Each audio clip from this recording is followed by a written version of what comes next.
جب پیارے یوسف علیہ السلام اور بنیامین کے سر سے ماں کا سایہ اٹھ گیا تو حضرت یعقوب علیہ السلام نے دونوں بچوں کو اپنی حقیقی بہن کی پرورش میں دے دیا، جو ان کو لے کر اپنے گھر چلی گئیں۔ اکثر ایسا ہوتا کہ یعقوب علیہ السلام اپنی بہن کے گھر جاتے اور اپنے نور نظر کو دیکھ آتے۔ جب کئی سال گزر گئے تو یوسف علیہ السلام پیاری پیاری باتیں کرنے لگے،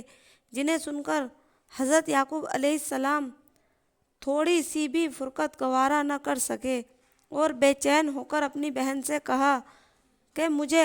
اپنی آنکھوں کی ٹھنڈک پیارے یوسف علیہ السلام کو اب ذرا بھی فرقت گوارا نہیں، اور اب یہ ہوشیار ہو گئے ہیں اور پیاری پیاری باتیں کرنے لگے ہیں، اب انہیں مجھے واپس دے دو۔ آپ کی بہن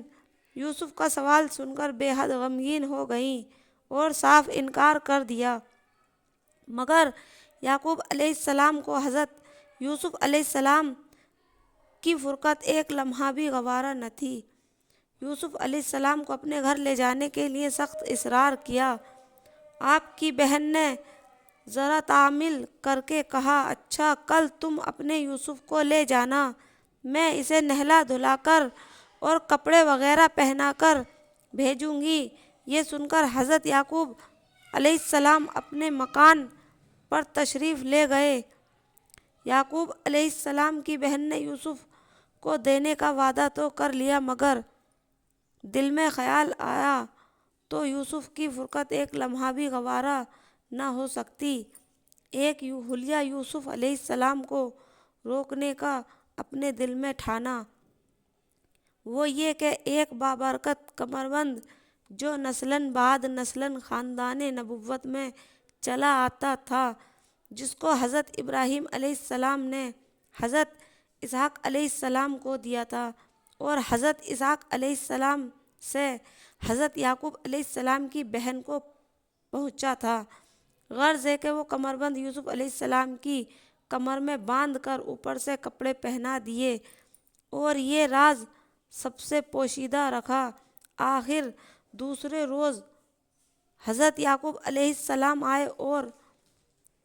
جب وہ نور عین یوسف علیہ السلام کو اپنے ساتھ لے کر چلے گئے، آپ کے گھر سے نکلتے ہی حضرت یعقوب علیہ السلام کی بہن نے اعلان کے ساتھ اس کمربند کی تلاشی شروع کر دی اور کہا کہ افسوس، میرا ایک متبرک کمربند چوری ہو گیا۔ گھر میں سب کی تلاشی لی، پھر یہاں سے تمام کنبے کی رشتہ داروں کی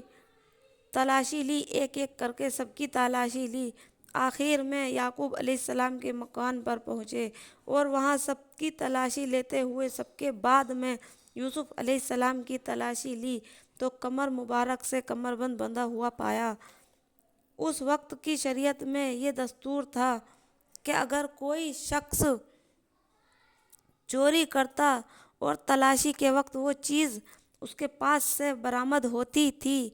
تو اس چیز کا مالک 1 سال کے لیے یہ چوری کرنے والے کا غلام بنا لیا جاتا تھا۔ تو حضرت یعقوب علیہ السلام کی بہن نے پیارے یوسف کو 1 سال کے لیے